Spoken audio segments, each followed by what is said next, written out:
Warning! The following video was recorded over 2 years ago, during a time in which I was still a devout Denlingerite. Some of the religious inanities spouted may be disturbing or annoying to some people. Viewer discretion is advised.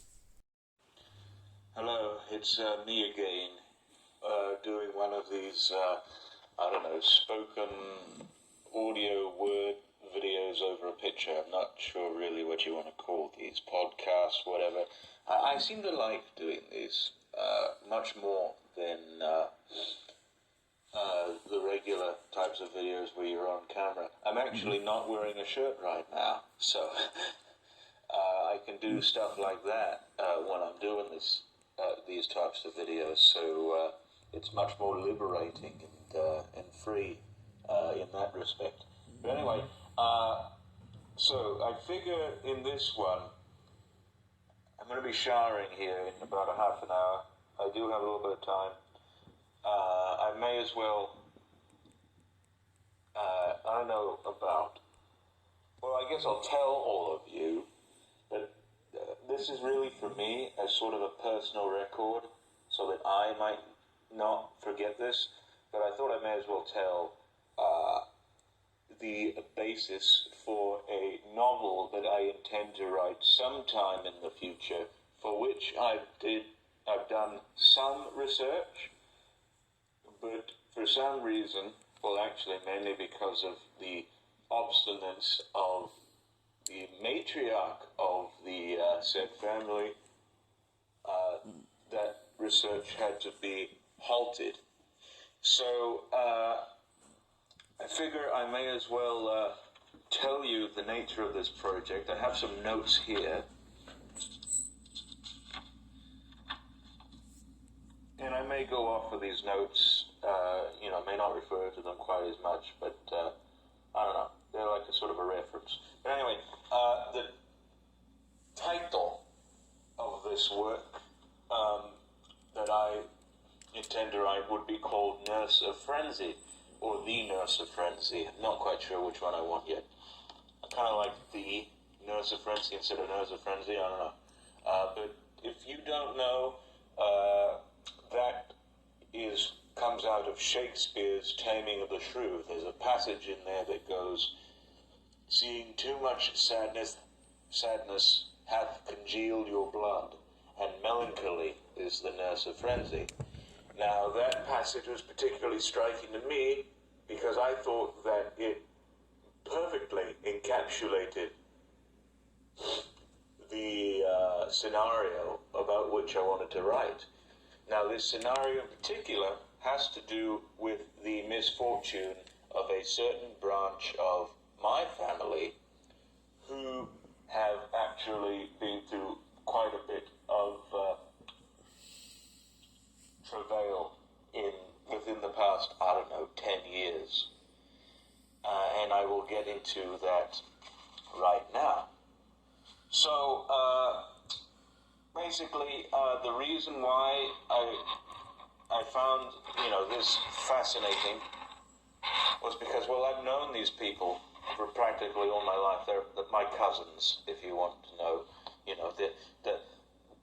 The cousin who I had, who was obsessed, who was a Nintendo adolescent, is among that lot. And I'm pretty sure I told another snagging story about another cousin of mine who was in a very bad place and such and all that, but he was among that lot too. And there's two others, which I'll talk about here. Anyway, so the reason why they fell into so much misfortune was because, in about 2008, my aunt, who had married this one man who happened to be one of my uncles, she had been through 20 years of marriage with him, and during the last, 4 or 5 years, he was sort of struggling with throat cancer, some or another type of form of throat cancer, and was receiving treatment for it and such. And so, all these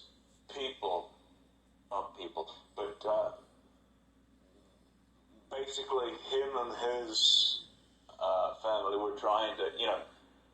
coax him through it, trying to support him the best they could, and try to basically place him on a path of full recovery. Unfortunately, in 2008, I believe it was the day before his 50th birthday, he succumbed to it and basically passed from it. Yeah, he died. But, and obviously that left my aunt to be, I'm fiddling with the rosary, if that's what you want to know about. I'm debating whether I should be a Catholic again, because I love the physical aspect of the Catholic faith, but there's just one thing I can't grasp. It's this whole thing about not entering heaven immediately after death. That's why I like the born-again Christians, because once you accept Jesus Christ into your heart, there's no doubt about it that you are going to heaven upon death. It's like that. When you die, that is, of course, if you have not sinned at the time of your death, immediately you're in heaven. But that's besides the point. So basically this greatly affected, devastated that branch of the family, to the point where my aunt had grown very obstinate of visitors. And, they became sort of isolated from the rest of us and sort of did their own thing and such. And her boys, all 4 of them, were actually greatly affected by this as well, and sort of, dealt with their own private struggles and such in their own way. And I suppose I shall go ahead and I shall give a detailed analysis of each boy. I'm going to try and do this as quickly as possible, maybe 10 minutes on each, because I had a conversation with a very good friend of mine, just maybe a month or so ago, talking about this, and I went for about 3 hours. So I'm going to go ahead and try and abridge that slightly. And, So basically, the first one, the eldest, who is about 30 now, I believe, he is perhaps the most erudite, the most, I don't know about worldly, but most well-read, one of the most well-read individuals of this sect of the family, and actually had studied psychology at university for about 4 years, earning a degree in it, and was very keen on writing about 4 or 5 novels at one time, all of which are yet to be completed or even published. But the one problem with him is that he suffers from this disease called, I don't know exactly how to pronounce it or even to spell it, but it's Sjogren's disease. It's sort of like children, but it's Sjogren. I'm not sure how you say it, but anyway, basically what that does to you is it sort of deteriorates your immune system and makes it to where,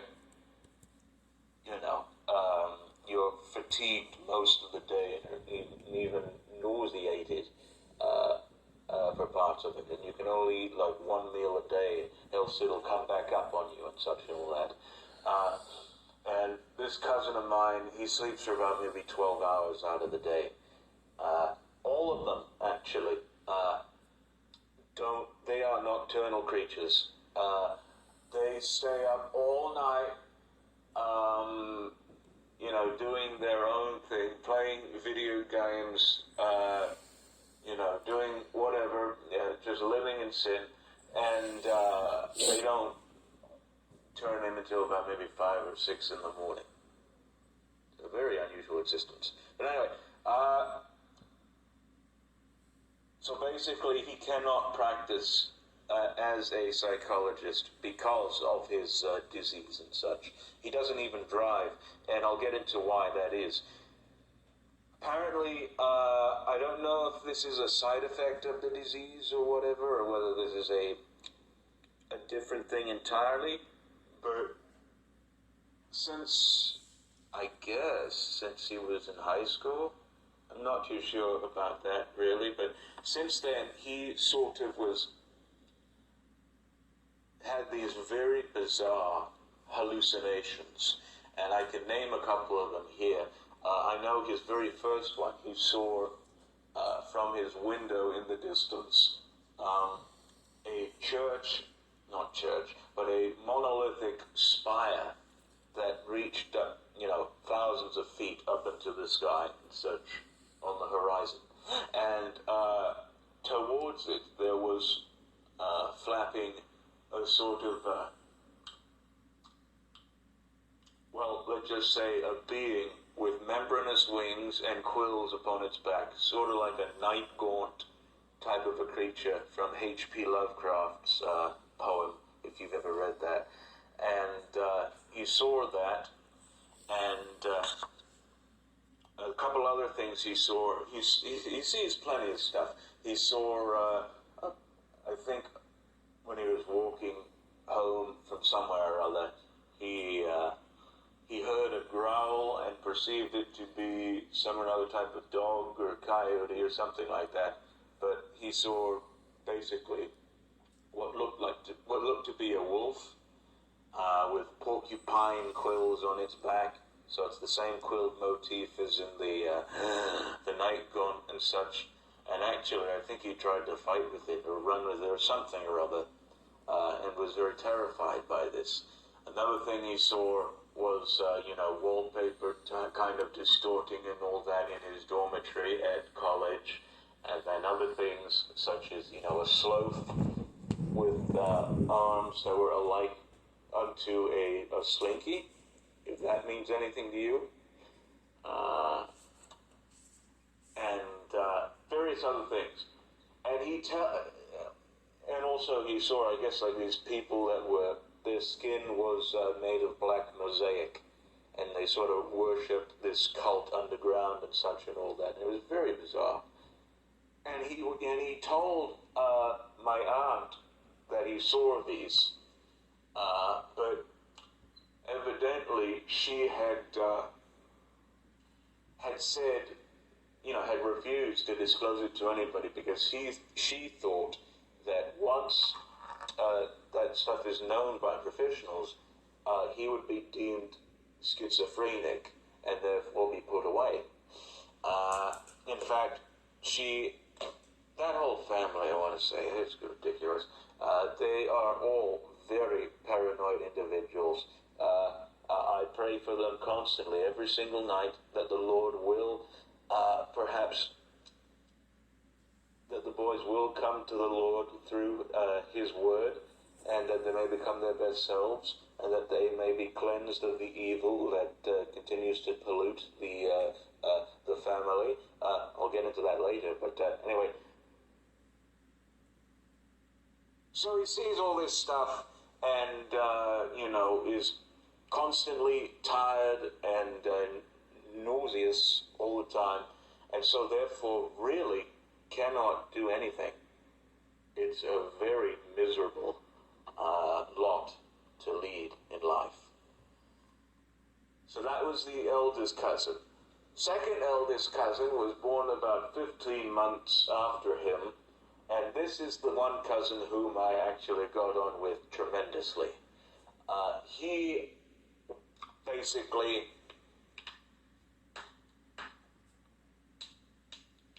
just cracking my knuckles there. I know I shouldn't crack my knuckles because apparently it's not very good for you. It may cause arthritis in later years, but I don't know. I just like doing it. Anyway, so basically,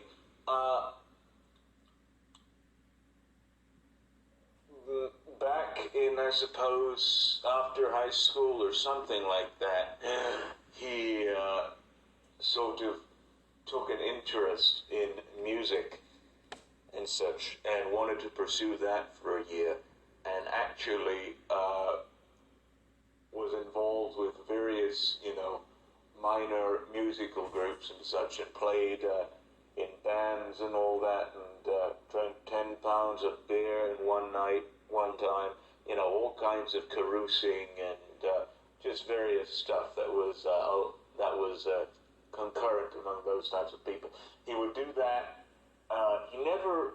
He seemed to be fairly good with his music.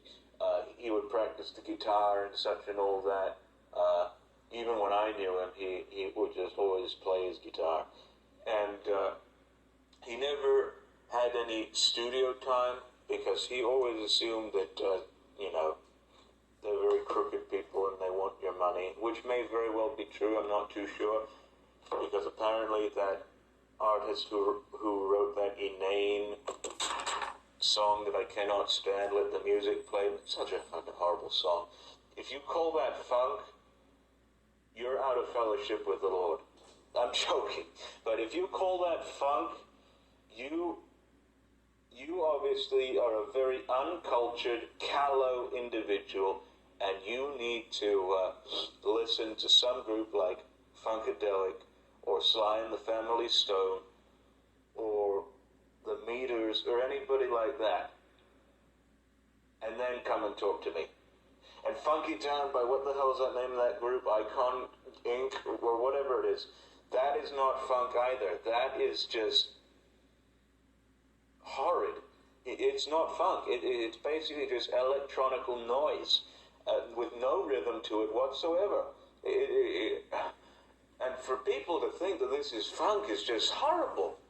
But anyway, so basically he didn't want to do the whole recording thing because he thought that studios were very crooked and such. But apparently, what I was saying, that artist didn't get paid for that song, that horrid song, since it came out. So I guess he could be true in that respect. But anyway, when he received the news that his father had passed, he came back home from wherever he was staying. I think it was in Oakland, one of those, and basically started drinking and carousing more, and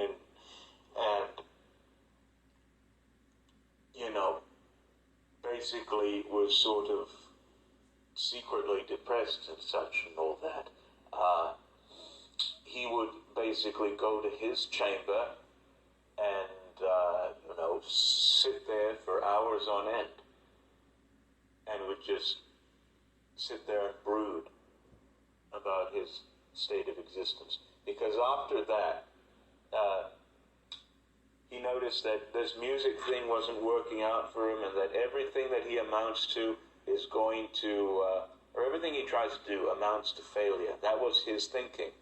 And so he basically became a very solemn, very pessimistic individual, and found and thought that the world was basically going to get worse and worse for him, and such and all that, and kept it that way very often. In fact, it got to the point where he would be so depressed that he would actually leave the house in his car and then go up to the mountains somewhere and just, stay there for a few days.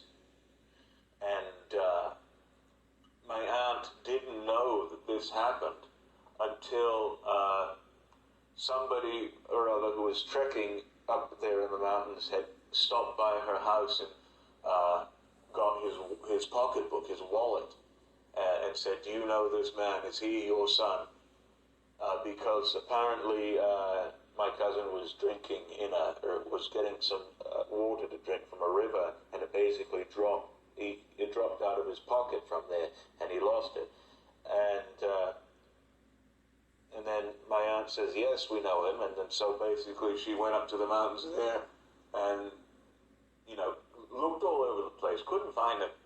She thought that, either he fell off of a cliff and died kind of like that Moyle from Seinfeld. A very, very tragic thing indeed. That actually happened not too long ago. He was hiking or something and died in the mountains. He fell off a precipice and they found his body years later. Not years later, months later, and it was just awful. She thought something like that happened to him, or that some people were were beating him up and such and left him for dead, or that perhaps maybe even a mountain lion or cougar or bear or something or other, maybe even a wild moose or boar had gotten to him, attacked him, and basically ate his remains. She thought all that happened. They couldn't find him, and then finally, he just ended up coming to the house after so long, and he was sort of accepted back in, and basically he just went back up to his room to brood and all that and such.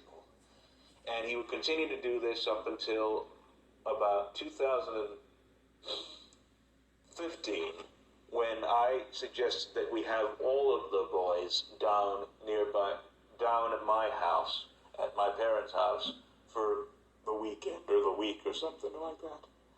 And, we spent time with them and such, but really they saw it as their sort of getaway, because they brought all of their computers and video game related ephemera with them to our place, and for a week our coffee table was sort of like their central hub for playing games and such. So basically, in an effort to try and get away from all this, they sort of brought this stuff with them. It's actually very ironical in a sense.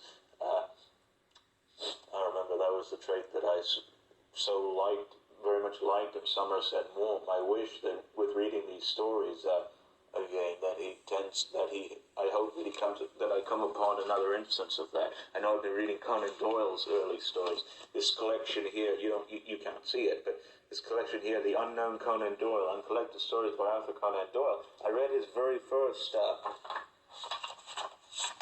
short story in here that ever made it to print, The Mystery of Sisasa Valley, about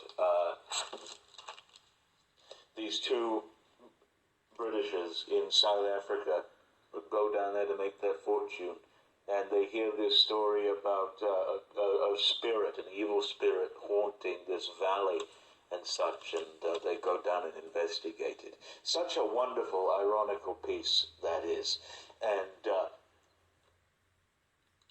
but anyway, that's giving you an idea of how ironical the whole situation was,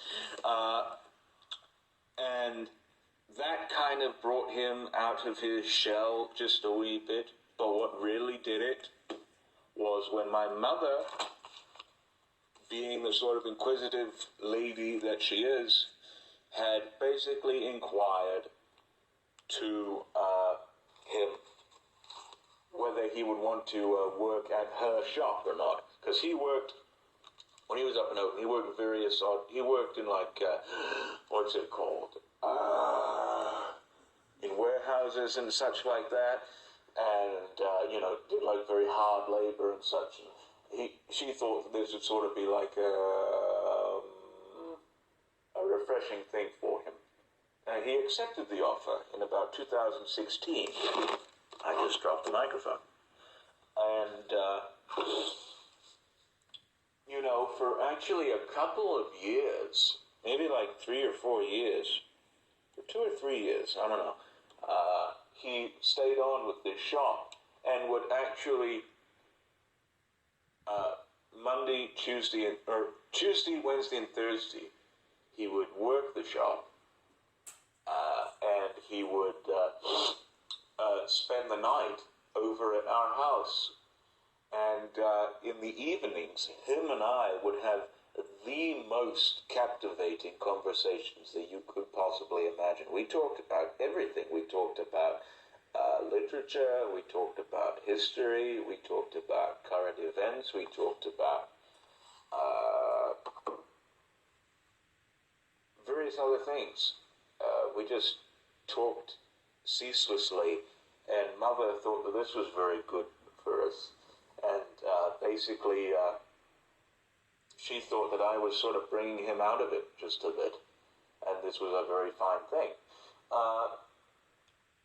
And we continued to do this until about 2018, when he was experiencing various car trouble and such, and actually had to get a new car, which was actually just a very ramshackle type of a thing. It wasn't that great. But with that, he, I guess, misfortune got heaped onto misfortune, because he noticed that these customers were really getting more inhospitable, were more intolerable by the day.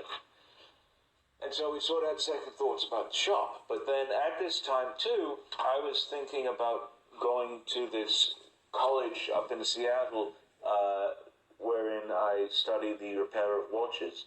And he actually took an interest in this and offered to go with me up there for 2 years. I would be schooled. So basically what we did was, us three, him, my mother, and myself, we went up there for a couple of days, to take the exam, to know the area, and to visit with other people and such that were in there, and just try and see what it was like. But obviously a month later, if I found out that I had failed the examination, except for the writing portion, funnily enough. But when I found that out, within a day of getting those results, I was sort of crestfallen, yes. But within a day of getting those results, he quit the shop and went back to his broodings in his room, and may very well have disappeared to these mountains again and such. I don't know. He may well have. But basically, he was just so clinically depressed and all that such, and was going on to various forums and chat rooms and such, where they talk a bunch of sordid nonsense about politics in the world and all that. Just very evil, satanic stuff, really, from which good Christian people should really stay away from. But he goes to these groups and reads all this stuff and all that, and he'd read like Nietzsche and Schopenhauer and all that type of stuff. He was a very smart fella. He'd read philosophy and all this stuff, but he just spent hours in his chamber, and he'd like go on to news sites and such, and he witnessed that very, very moronic event over there in Paris with these people, clearly not saved people, who rammed, lorries into, people in Paris. Those people are just wholly awful. Anyway, he would watch stuff like that, and would just become, more depressed and angry at the world and such, and how it is panning out. And it got to the point where, I don't quite remember when this was. Maybe it would have been during the time of the shootings down in Christchurch, New Zealand, which actually, if you know, is the one event that caused me never to watch the news again, voluntarily. But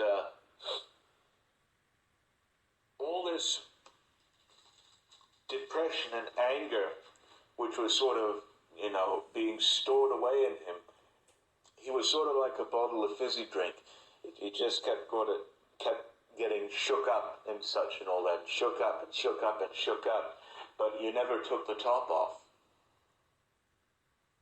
He finally took off his top and went downstairs to the main room where everyone was sat, doing their own thing, and basically had the not horrendous, but like horrific screaming fit. You know, he was yelling at the top of his voice, like, ah, and such like that. Just getting his anger out. And once he was done, he basically came back, he crept back into his room and was there for days and days and days, and continues to do that and such. And so, I forget when this was. This was like in September, and I forget for what reason. But, it was with another cousin, who I'll talk about later.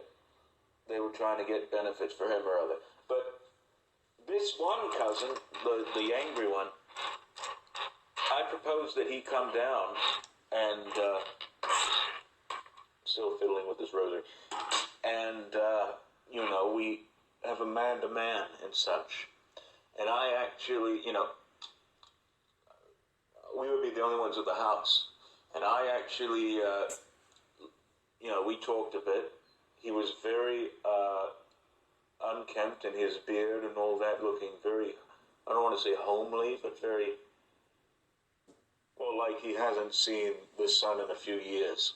But anyway, or light or anything, a few years. In fact, I'm looking here at a calendar from the Humane Society, and the month is September, and I see this dog with that looks very haggard, with one eye that's blue or like white or other, and then one that's its usual brown type of a color. He looked kind of like that.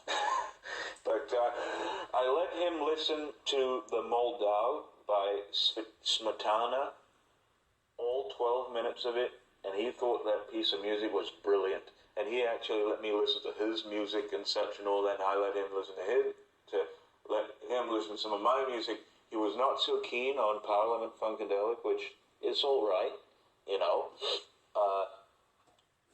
It may not be for everyone, but you just have to keep listening to it. I remember when I first listened to it, I was like, what in the world?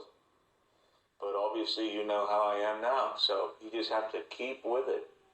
And then you'll find that once you free your mind, your ass will follow, as they say. But anyway, so that kind of made him a more optimistic individual. And I pray that he is still very much like that. But from what I've heard from the household of late, I'm not sure. I mean, it might seem to be that way, but I don't know. So that's him. Now, my third cousin, second youngest, I believe, he has a very carefree, not supercilious, but very carefree attitude towards anything. He says, the world is awful, but, who cares? I'm making the best of it and such and all that, and if, something happens, so be it. Kurt Vonnegut in Slaughterhouse-Five wrote 3 words in that book that perfectly sum up his attitude. So it goes. That was his philosophy in life and such. Not sure if he may have read that book. I don't remember it, but he may have read it. But anyway, so he was basically like that and went through life that way. And when his father passed, he basically, instead of expressing it outwardly, all this, melancholy, all this lachrymose, all these lachrymose feelings that he felt, he sort of, like the other cousin, bottled it up and basically erected this carefree, happy-go-lucky facade. And basically that's how he deals with it. and such. And he thought that, he could apply this to every single aspect in life. Case in point, well, I'll get to this later, but he actually,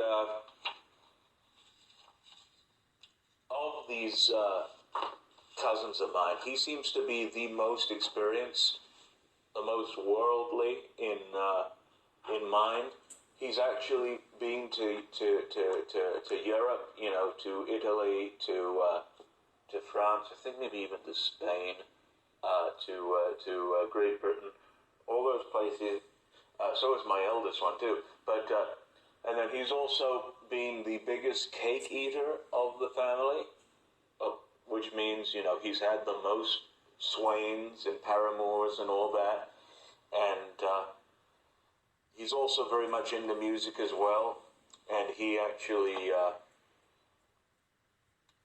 has his own YouTube channel. If you want to know what his YouTube channel is, it's called Wanking Them Softly. That's his sense of humor. He also has a very ribald sense of humor, for some reason.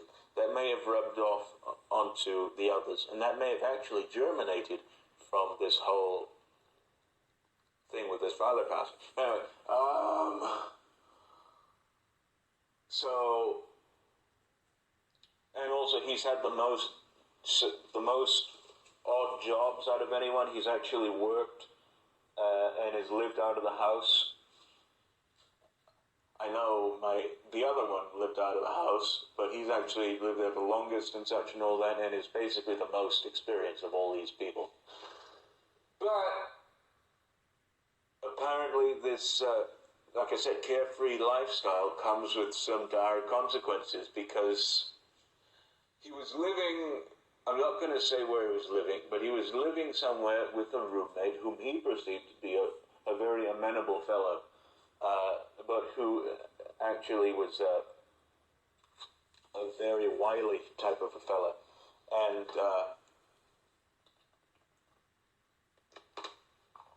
there was some contention over, like, the rent and such, and he was, he threw him out or something or other before the house was paid off. So he had to, my cousin had to pay, 6 months worth of rent, even though the house was not paid or whatever. I don't know really how that is. But then because of that, he sort of kind of got very concerned with his finances and such. And whenever something would happen to him, whenever he would get into car trouble and such, whenever he would, quit, find himself turned out of a job, he'd just say, well, I can't do any of this stuff because I'm poor. So Mum actually took him on after the previous cousin left the shop to work for a few months, and I got to know him. He's very, like I said, he's an all right sort of a bloke, and but as I said, he's got a very ribald sense of humor and all that, and does all this other stuff. He basically, he's very much into role-playing games and also online games and all that type of stuff, and has got his own private community of friends who play with him and all that. Just harmless type of stuff. So we didn't really click there, but I guess, sort of in terms of personality, we kind of clicked. I'm not too sure, but and basically, he'd work the shop and would get paid for it and such, and was basically, he found my mother to be a very magnanimous individual, because she would pay him for all of his work and such, and he basically saw that paycheck or whatever was basically his savior from poverty and such, and would keep to that until he did experience some car trouble. That was actually, he caused it, truth be told, but still, it kind of sort of discouraged him from going to the shop because he knew he had to pay for it and such, and he didn't have the money. So basically, he sort of quit the shop there, and is still very much concerned about his finances, and I'm not really sure if he has any plans on moving back out or getting another job. Actually, you know what? Never mind that. For a while, he was this carefree sort of a chap until very recently, I believe in like August or maybe even July, one of those. He lost, I think, about 30 pounds. Actually, now it's up to 60 because he would fluctuate. He built that up into muscle and actually started going on these walks with his friends and such, and just started getting out into God's creation and all this wonderful, wonderful stuff that all these, the rest of these cousins couldn't possibly even fathom doing. He would do. And, I found this to be very admirable in him. And to be fair, oh God, I'd hate to say this. I really would hate to say, but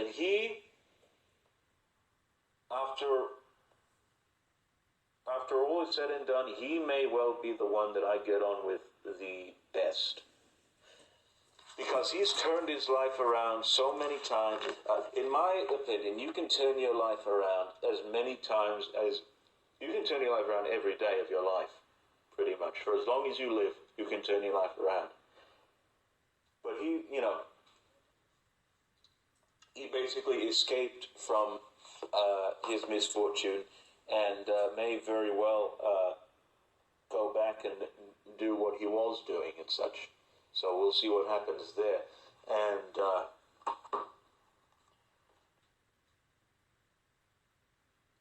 he still kind of holds this sort of anguish within him. But now, since obviously, as you know, since my father had passed away, he's actually willing to speak with me on the matter and sort of give me ideas of how to cope with it and such and all that. So that's very comforting. Now the last cousin, the youngest cousin, the one I talked about who I tried to impress, with myself taking on his obsession with Nintendo, I'll get into what he's all about. He's the baby of the family, obviously, but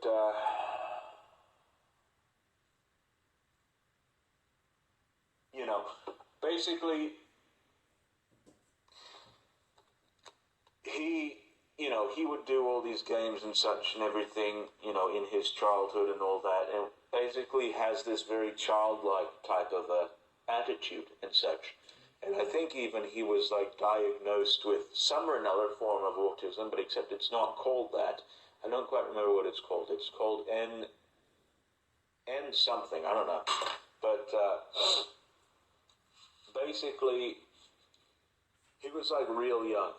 He was born about, like I said, about 4 or 5 months after I was born on the 15th of February of the year 2000. He was born, I think, June the 30th. Or no, June the 18th. Sometime in June of the same year. And, had this very childlike state of mind with these video games and all that. And during his years, when he was in the single digits, my uncle at the time was going through his chemotherapy and such and all that. And at the time, my grandmother was actually teaching him, my cousin, my youngest cousin, to cycle. But he was very recalcitrant and such. And, my grandmother said, "Come on, you got to do this for your father. Don't you want to have your father see you ride, see you cycle? That would be a wonderful thing to have your father see you cycle." And then, in the most prophetic statement that I've ever heard from him, he said rather bluntly, "What for and why?" Before he dies, because my grandmother, everyone thought that he was going to get better, my uncle, but obviously he didn't and such. And so I guess my cousin didn't really understand all this stuff. And at the time, he was 8 years of age when he lost his father. And because of this, he sort of got the brunt of it, or not brunt of it, but short end of the stick rather. And because my aunt was so distraught by this, she basically sort of did not really properly tend to him the way that a mother should. So he basically lost both parents, really. And for many years, he was one of these people who was not housebroken, or not many years, I don't know about that, but was basically, he ate like a wolf, and, just was not raised properly, and, swore up and down like a stevedore, which all of them do, and,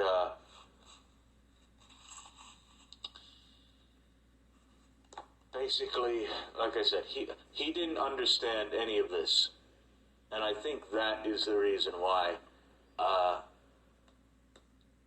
he seems to be the most tragic, because my father, I am 20 years old. My father passed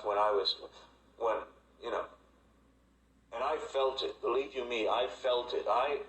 He had told me, and I try to not cry, he told me, 10 years ago, never to cry, because, you're a man, and it's not within their field of emotion.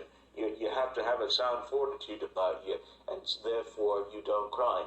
And I sort of kept to this ideal. But for many years, I found various occasions in which I would have liked very much to cry, but really could never muster up the ability to do so. When I saw him there, on the 28th of May, need some water.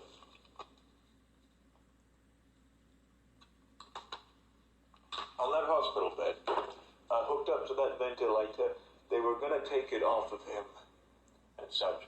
When I saw that, I basically, the last words I ever said to him was, "I love you." And I basically broke down, embraced him, his still body, and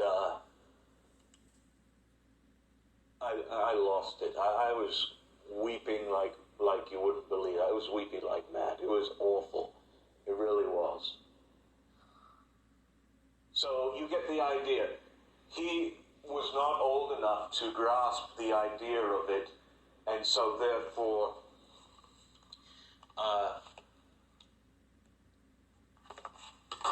did not really, have a real big understanding of this whole thing.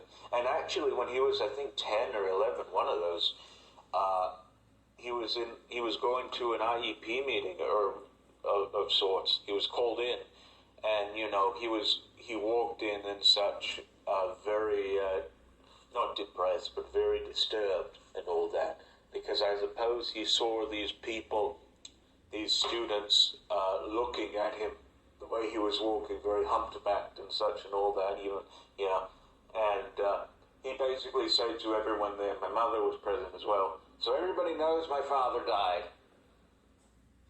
And he basically didn't know how to take all this. He really didn't.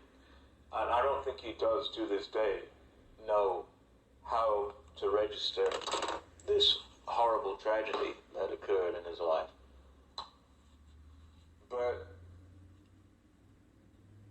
And for many this, he was actually kind of averse to advances from my mother, his aunt, who would, want to hug him and kiss him and all that and such, until we actually went on a camping trip back in 2012, and she basically just got him into the tent and basically just attacked him with her love to make a reference to that subpar cameo song. They really did get bad after, in the 80s, after that one album, what's it called? I forget the name of the album. She's Strange, or I don't remember the name of the album. But they really did get bad.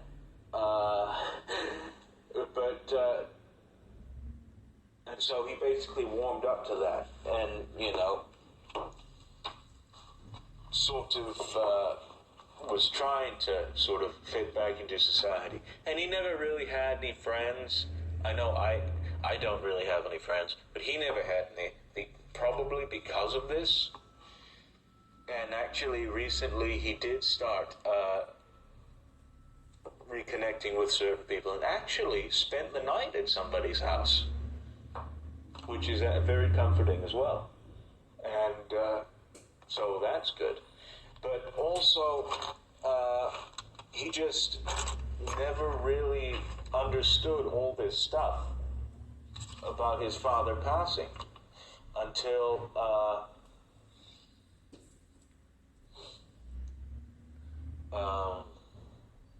recently, about last year, I think.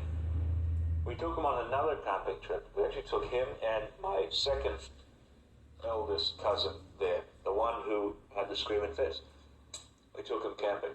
And on our way back, well, they actually enjoyed the trip very much. The one who was very depressed actually got out his telescope and was looking at the stars and all that, actually slept under the stars even. And, the youngest was still kind of, attached to his games and all that, but, that's to be expected. But anyway,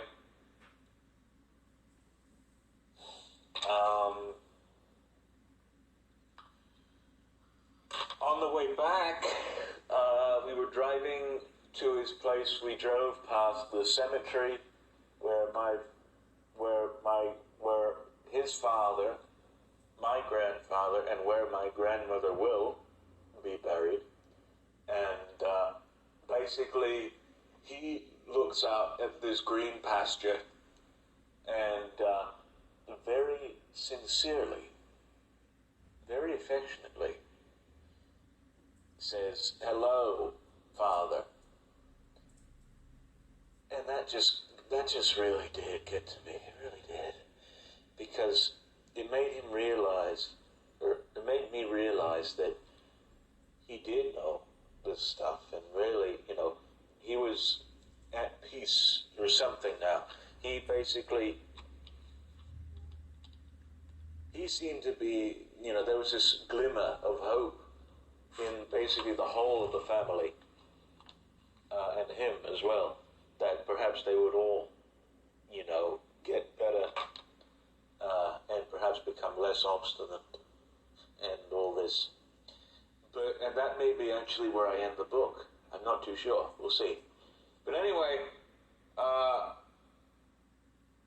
going to try and see if I can interview them. I know I have interviewed them in the past, but of course, my aunt continues to grow ever obstinate, so much so to where we were actually dropping off some stuff at her house recently, and all I could feel about that house was a very strong presence of evil and deviltry there.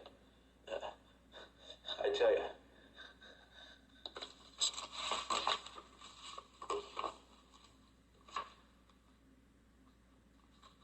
It was like Matthew 7:13, "Enter ye in at the strait gate, for wide is the gate, and broad is the way that leadeth to destruction, and many there be which go in thereat."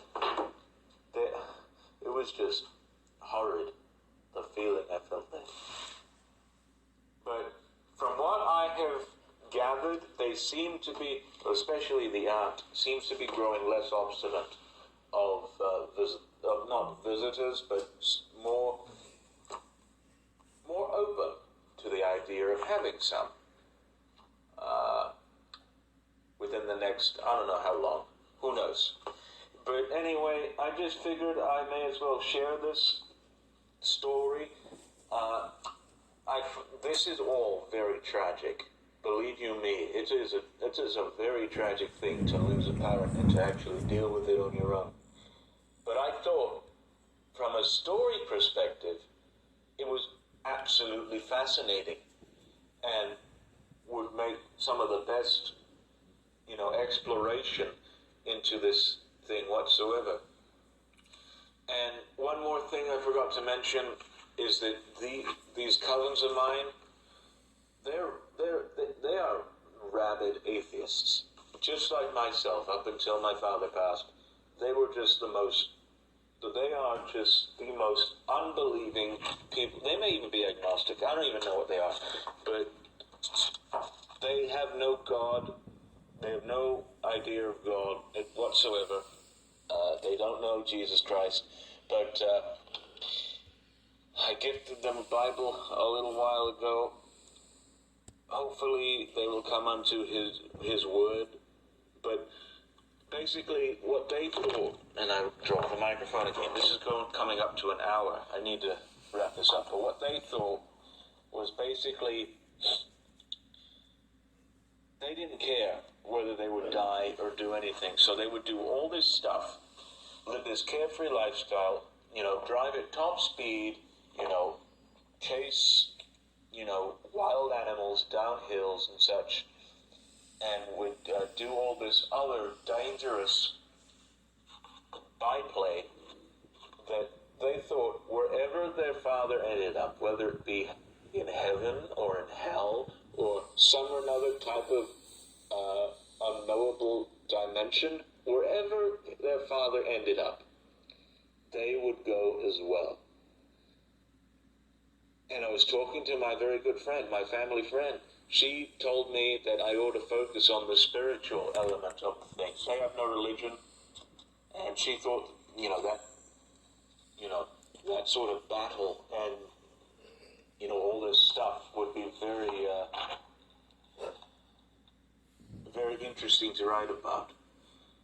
But anyway, that was kind of a little bit of a dissertation on this one novel I wanted to write called The Nerds-a-Friendly, pardon me. And I may do a more detailed one because I realized I actually missed some points that I wanted to talk about. But that's just the vague idea as to what it's all about. But anyway, I hope you enjoyed it, and we'll see you here next time.